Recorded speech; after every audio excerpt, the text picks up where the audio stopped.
I hope you all enjoyed the Stories We've Told Shorts program. My name is Steph Berrington, and I'm the short film programmer for Gimli Film Festival. And I'm joined here by several of the filmmakers from tonight's program. Before we jump into the Q&A, I'd like to thank Johnston Group for once again sponsoring the Manitoba and Canadian short films at GFF this year. And if you liked what you saw tonight, please consider sending us a donation, which you can do right below the video player if you click on the donate button. Your support of the festival and of independent cinema in general is much appreciated. And of course, please send us your questions by typing them into the chat box. So let's get started. I think the plan is we'll go around the group. I'll call you one by one, and then you can tell us your full name, which project you were involved in, and maybe a little bit of a backstory to get the conversation going. So basically, like, what led you to tell this story? So we'll start with Damien. Hi, my name is Damien Furland. I am the director, writer of Bible Camp Memories. Wow, I've been kind of doing a lot of like autobiographical comedic stuff for the past few years, and just like all these awkward moments I've encountered. And I immediately started remembering over time that Bible Camp was full of those types of moments, so I had to make a film about it. Especially like 13-year-old boys. I feel like that is like peak awkwardness. Yeah. It's so much awkwardness at a Bible camp, or just camp in general, I guess. But counselors are even weirder, I think. But yeah. Okay, awesome. So Sarah, how about you? Hi, I'm Sarah Bulla. I made the film No Backsies. It was made originally for, in Winnipeg, we have one-take Super 8, where you film Super 8 in one take. And I just recently got out of a 4-year relationship and kind of just wanted to make a melodramatic breakup montage.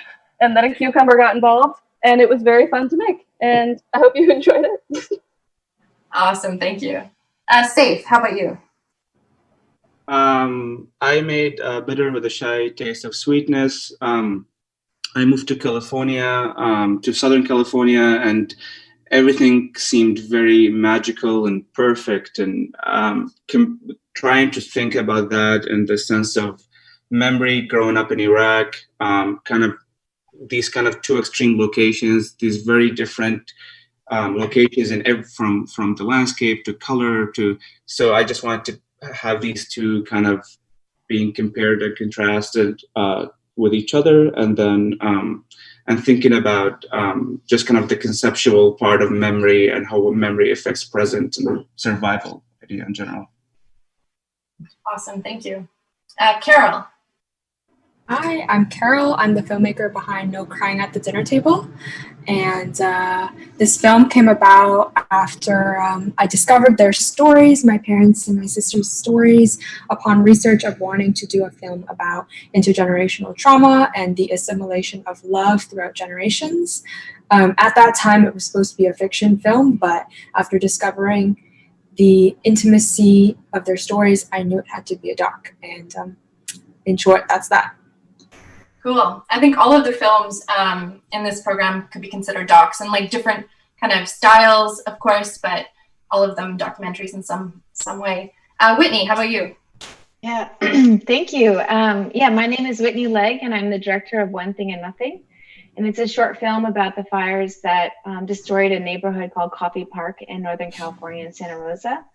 And the reason I made the film was because there was smoke that just filled San Francisco, and my whole bedroom was just full of smoke. And luckily I was able to get out, and I was safe, and I was fine, and all my belongings were fine. But I decided to go up north and really find out who was really affected. And when I went to the parks or the homes and the communities and the Red Cross, I noticed that the children just were the life in those places of despair. And so I kind of focused on the kids and their point of view, but also collecting stories and kind of letters of the things that they lost in the fire. So it's tragedy and despair, but through like hope and kind of future for everyone, to the kids. Wow. Yeah. And as much as it's like tragic, it's also kind of sweet with these kids and their stories and their kind of the things they've learned from the experience too. It's pretty amazing. And I'm wondering how you found those kids. Like, you didn't know them beforehand, did you? No, not at all, actually. So when I first went up there, a lot of the neighborhoods were actually cut off. Like you couldn't enter them at all because I immediately went up. And so I went to Red Cross right away. And I noticed that there were families there, and the Red Cross built these shelters where there was children's books, and there was just like, you know, little homes built out of blocks. And and all the parents around were very scared and nervous and overwhelmed. And I just saw these kids they were the life really of this disaster. And so I just kept following them around in the shelters, and I knew that they were going to be the main theme of the film. And then after the shelters, I went to the actual neighborhoods, and one boy, I just walked up to this one, you know, neighborhood, and the homes were all gone, and they were the one kid just took my hand and was like, "Let me give you a tour of what once was." And then I just met the family, and then all the kids were there, and then we did letters later, and I'm still in touch with them now. And they're actually still building the homes. They still don't have a place, and this was back in 2017. So they're all getting older and older, but yeah. So it's been a kind of fun to see them grow, but it will be nice to see their house being rebuilt now. So. Oh, wow. So are they all in temporary housing right now or something? Like? Yeah, exactly. Yeah, a lot of them are, one family are in RVs. The other one just looked out to get like a temporary residency. So it actually also shows kind of the extreme of, you know, poverty as well, and how, you know, how hard it is to reset those losses. Totally. So, wow. Yeah. And Carol, going to your film, so your film did really well on the festival circuit. It's played at festivals kind of all over the world, and it's won prizes and awards. So that's super cool. But yet it's such a kind of a personal, intimate family story. And I'm curious how your family feels about having your story like told across the world. Mm-hmm. I think they're definitely really overwhelmed in the love that they're receiving. I think at the beginning, when we started to shoot the film, they didn't really, well, my parents mostly, didn't really have a sense of how universal their stories were. It was more like, why it's not that special of a story to be told. And once we got a lot of comments from Asian Americans or immigrant children who could relate and who were sending very, very kind messages in, and the recognition in the festival circuit, they kind of understood how much of an impact our experience and how relatable our experience is to others. And it's not just an intimate family thing. So initially they didn't think it was that big of a deal, but I think for them, they just really like the attention. And my dad's just like, I'm going to become famous now. I'm going to go to Hollywood, the next Bruce Lee. My mom, like literally after this, she got casted in a feature film for a minor role. And they're just like, they're just over the moon about it. That is super cool. And what about your sister? She's having a lot of fun too. Awesome. I think she initially going into it, she knew the impact that it would have because she herself is second gen. So it's been really nice for her as well to see her story reflected in others. Yeah. Super cool.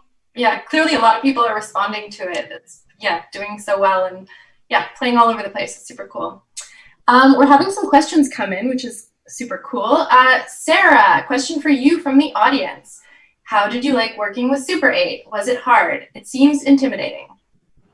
Yeah, it's kind of easy in one way because it's the one take Super 8 where you have one reel and afterwards that's kind of it. It's like, which was an interesting experiment for me because my films tend to be very high maintenance, and so this was like, I'm gonna take this as it comes. I did do like a bit of research of just how like generally to shoot, but I probably should have done more because like minimum focusing distances, etc. And actually, interesting, the film was originally supposed to end with something else, but I didn't know that I'd run out of film. So, but I like it the way it is now. It was originally supposed to end with I had gotten these happy birthday candles that like spelled out happy birthday, and I was going to take the happy part and stick them in the cucumber and light them and just have them like melt over it. But I ran out of film, so you know. Save it for another film. But it's yeah, I liked working with it, and it's less like if you just kind of like try it as it comes, not as intimidating. But obviously, when you get into like the higher level, like you should learn when your camera stops, and I know that now. So. Was that your first Super 8 film? Oh yeah, totally first. Oh, cool. That's great. A few more questions coming in. For Safe, how does the color pink play a role in your mind and in the movie? So the phrase in the film "pipe dreams," it's actually or like the pink dreams is a translation. It's the same. It's the same in Arabic as pipe dreams. So so for us, big dreams is like kind of that kind of dreamy kind of future that you strive for or you try to get.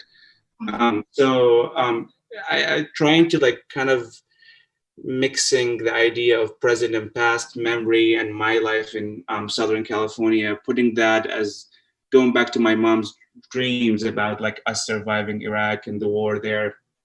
And putting that in her like simple, in the simple Iraqi phrase of pink dream. So everything kind of, when I reach California in the film, everything kind of becomes some sort of a pink, playing on the idea of reality, survival, and kind of our kind of hopes when we were kids in Iraq. That's cool. And the like kind of the slanted shots too, that kind of adds to that kind of destabilized, dreamy kind of situation as well. Yeah, I mean, I don't know how many of you have been in like where I am right now, like the nice part of Orange County, where everything looks very insanely perfect. Everything is gated communities, swimming pools. The weather is always nice. People drive very nice cars. The streets are, everything is, and the colors are also intense with green and flowers, and it's always blue sky. And so for me, it's just as beautiful as it is, and the landscape with the beaches and the mountains. There's something a little off about it when I put my memory kind of to be laid over it. So for me to have that tilted, there's something a little off about how perfect, how amazing everything is. So kind of that tilted idea comes from that. Oh, that's super cool. So Damien, could you talk a bit about the greater project so this film is a part, as you kind of alluded to in your little intro, a part of like a larger kind of project that you've been working on for years at this point. Okay. Can you tell us a little bit more about the kind of larger project? So I started in 2017. Okay, well, you know what? I'll just do a bit of backstory. I always do. I can't help it. But 2016, I was really frustrated with writing this like autobiographical script with all these things that were happening, and I couldn't get it. It was just turning out badly. And then friends of mine actually at the Gimli Film Festival 4 years ago suggested, why don't you just talk about it directly to the camera? And they were just so spot on with that suggestion. I mean, I have to give them credit for that. And I decided to do a web series called Hyper Distracted. And then with that, I just drove to all the locations where awkward things had happened to me, like losing a job or just like strange social interactions with like friends, former friends, and just or people in general. And so I feel like that turned out well. And it was like an installation last year at Gimli. And I was just kind of coming up with other things that I may have missed with the first batch of episodes. And then I came up with Bible Camp, and I was talking about it with friends, and then just starting to remember things like the nicknames of like counselors, like Torso. Like I completely forgot about that until I was talking about it with a friend, and like, right, his nickname was Torso, and I was just like, I have to put that in the script. And so, and right now I'm trying to do something about like a call center job that I had for about 7 years or 6.5 years, and I left like about 1.5 years ago, and that was really tough. But I finally have the courage to find comedy in the whole thing, even though it was a really bad experience. And right now I'm doing like just like a diary more or less of, with the lockdown and being laid off and staying at home a lot more often. I'm calling that hyper distancing, so like a play on the previous show. So yeah, I mean, I'm finding a lot of interesting stuff once in a while of like to talk about, and it's interesting. So yeah, that's it's kind of like this whole ongoing thing. So where can people check out the other episodes? So I've put up Hyper Distracted. They're all on Instagram, YouTube. It's on Vimeo. It's on Facebook. I felt like it was worthwhile to cover all my bases. Hyper Distancing started off as more of like just something I put on Instagram, but I'm slowly like putting those videos up on other like Vimeo and YouTube as well. I'm just kind of slowly doing that as well. But Instagram is kind of the way to go if you want something more immediate right away. At Damien Furland, right? Yeah, just Damien Furland on Instagram. So amazing.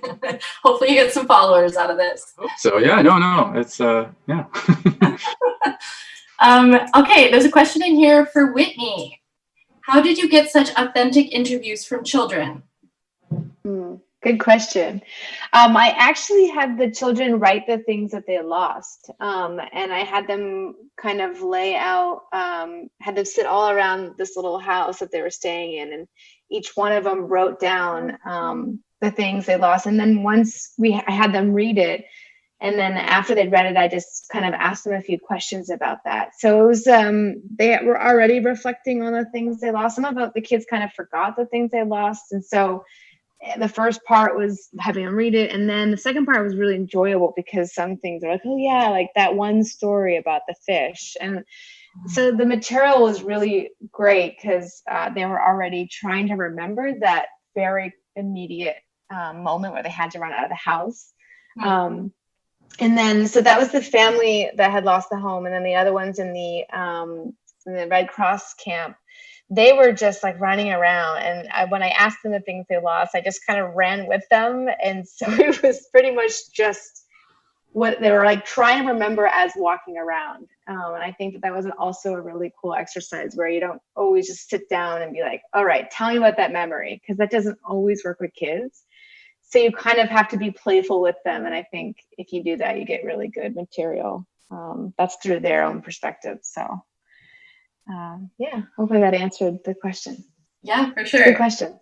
Were they excited to tell you, to like share their stories and like talk to you about it?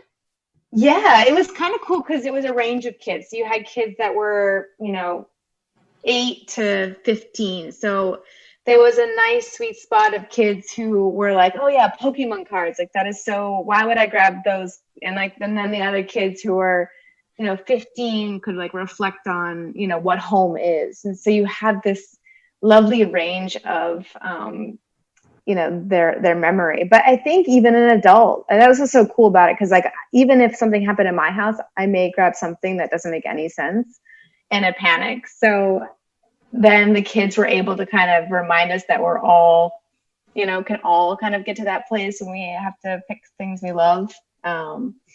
So yeah, it was super fun. I mean, they were like definitely had a fresh perspective to loss, which I was not expecting. So, and the things that we carry, like, do we really need those things? And I think that was kind of a message I was getting from the kids as an adult. Interesting. Yeah. Very cool. Carol, there's a question that came in for you. Your film is very emotional and explores heavy subject matter. How did it affect you to make it? Was it hard to make? I imagine editing it and rewatching the footage could be a difficult process. Or maybe it was cathartic.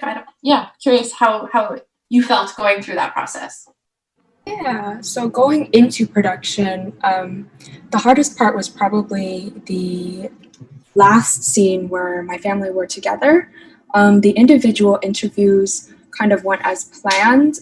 Before we had even stepped foot on set, I had done pre-interviews with them. So everyone expected what was going to happen, how far I could push their stories, what we were going to talk about.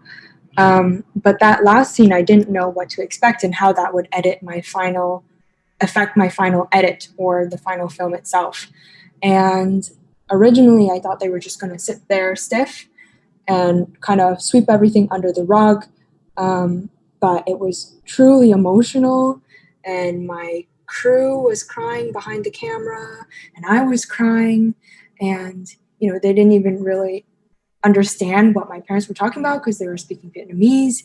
It was kind of an energy that just overtook everyone. So it affected us a lot. But after production, we were left at this point of where do we go from here?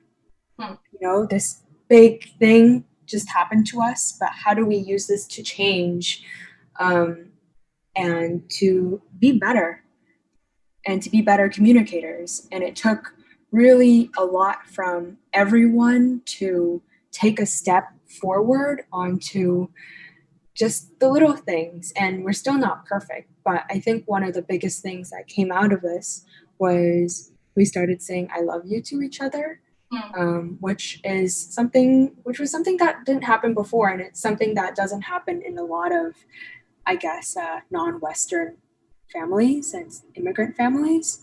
So that was a big deal, you know, being taught in school that love should be displayed one way, and then receiving that in your 20s.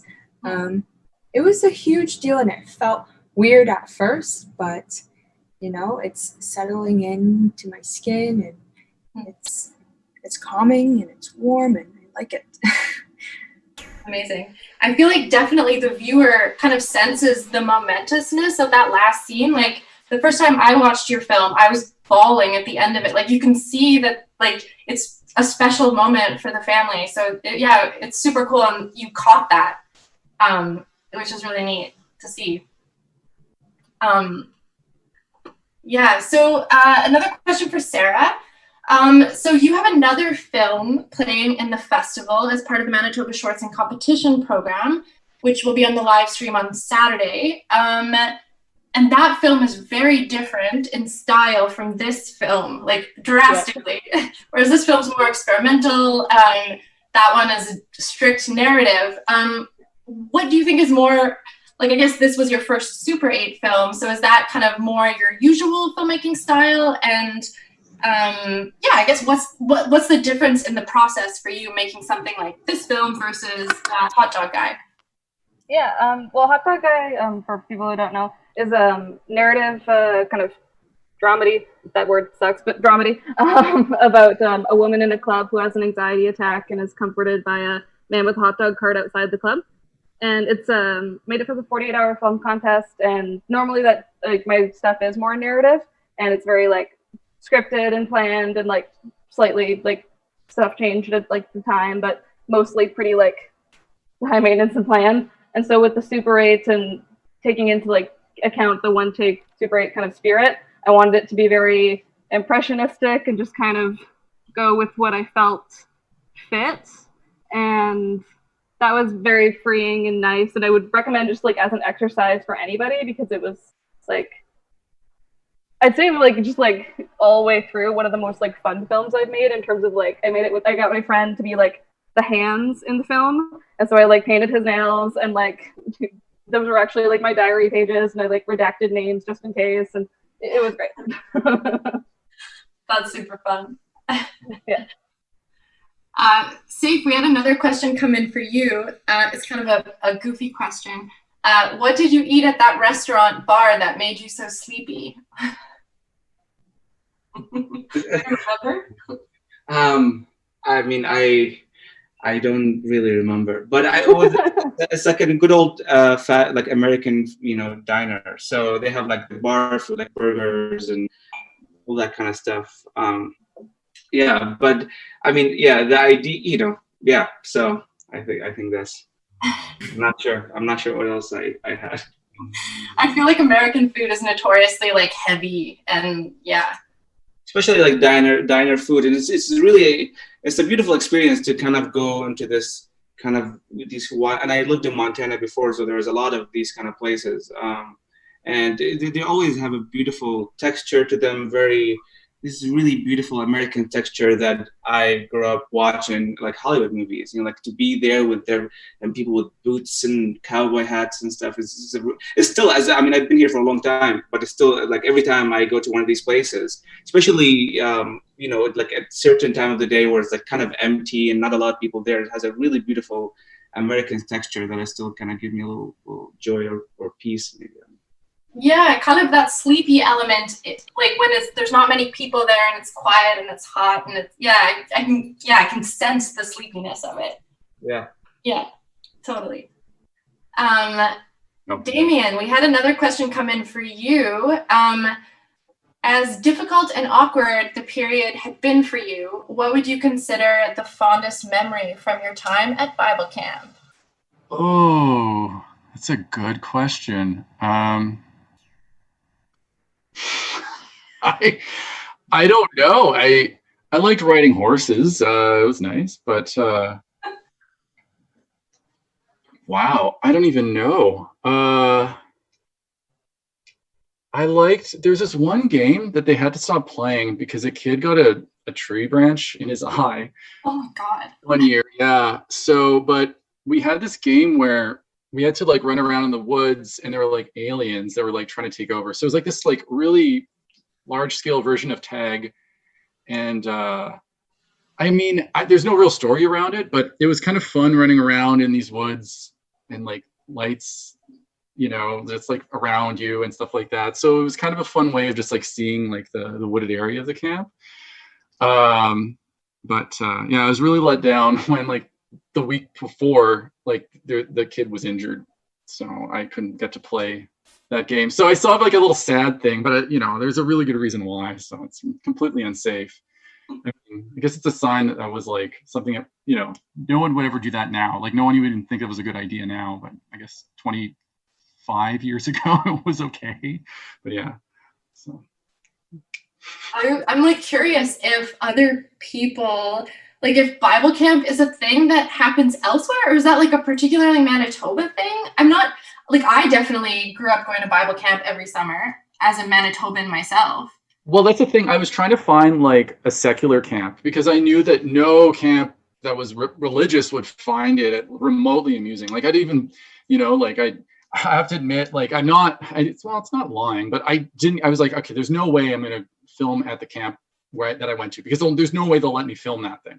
So I found a secular camp in place. And thankfully they still had like that biblical passage or that Johnny Appleseed sign up there for some weird reason. And so I was able to do it there. And but yeah, it was hard finding a secular camp. In fact, it was only through another friend, a friend of a friend, that I found out about this place. Everywhere else, it was just like, oh, this is close by. Oh, yeah, I can't do that there. It's pretty churchy. So, did the camp and did they ask to see the film at the end, or were they just like, yeah, whatever, do whatever you want? I was so fortunate because one of the managers of the camp is a former stand-up comedian. So perfect. They're easygoing about it. Yeah, camp won a comeback in Clear Lake, which isn't, not nice. Thanks, guys. That's awesome. Yeah.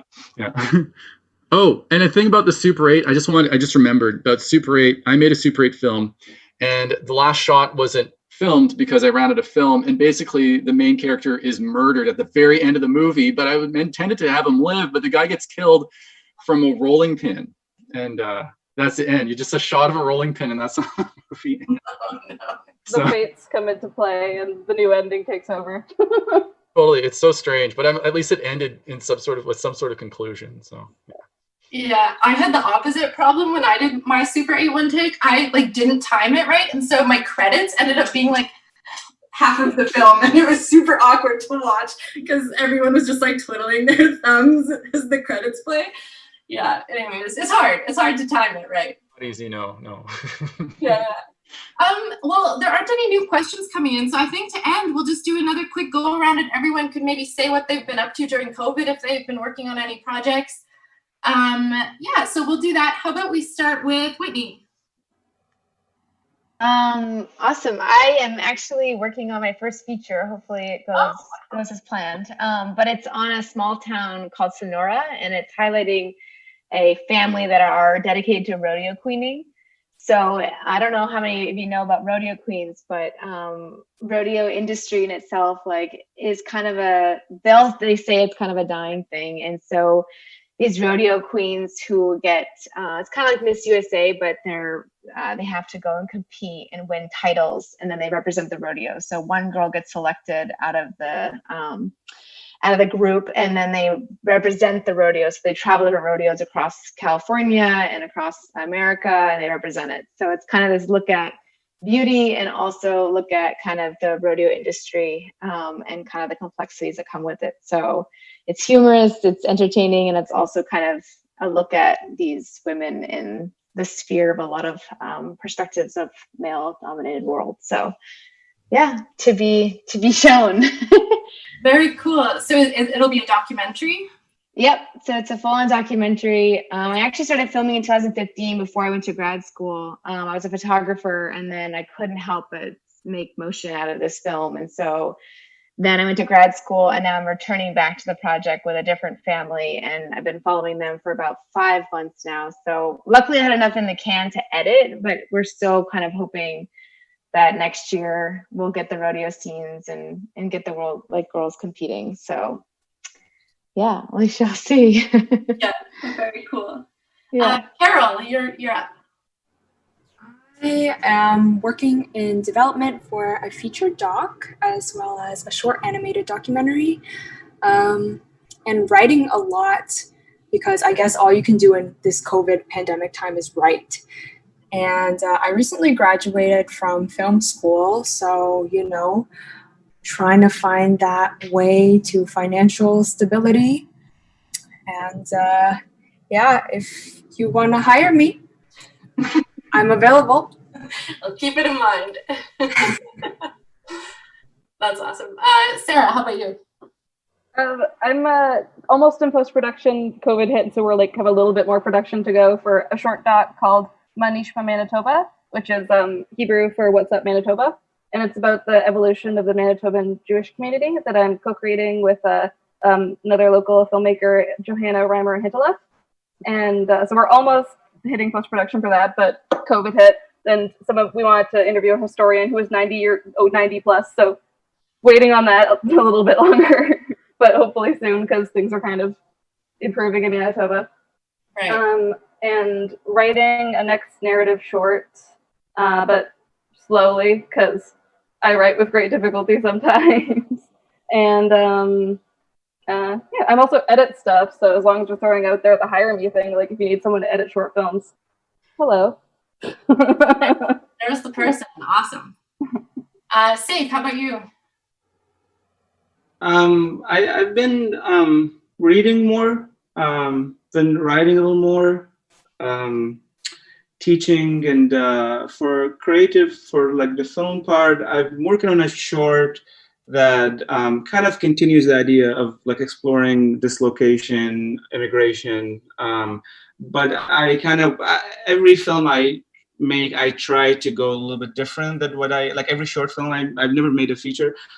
So every short I try to experiment with something new. So I really want to experiment with a lot of silence, and it was originally going to be a digital format, but I think I'm hoping to make it all in 16 millimeter, which will be my first actual 16 millimeter work.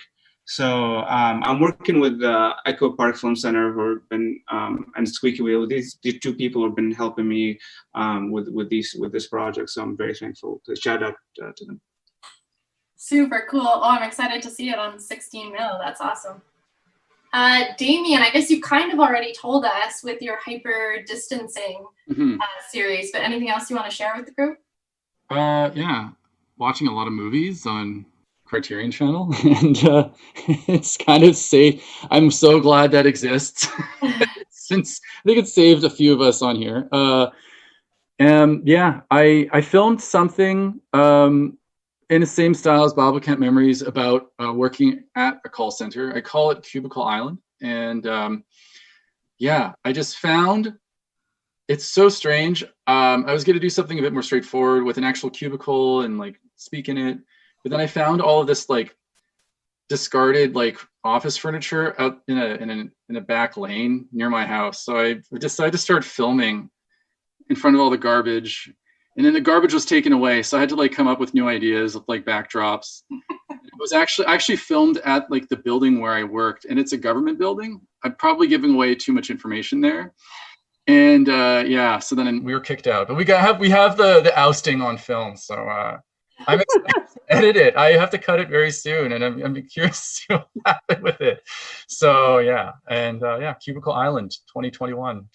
Amazing. So we'll look for it on Instagram at Yeah, James totally. Gorlin. Well, hopefully we could do some festivals first, then Instagram. Yeah, that's a special one. Yeah, so.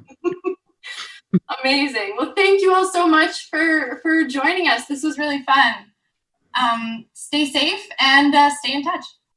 Thank you. Thank Bye. you. Nice meeting Bye, everybody. everyone. All your films are awesome. Yeah, likewise. Thank you, guys. Bye. Bye.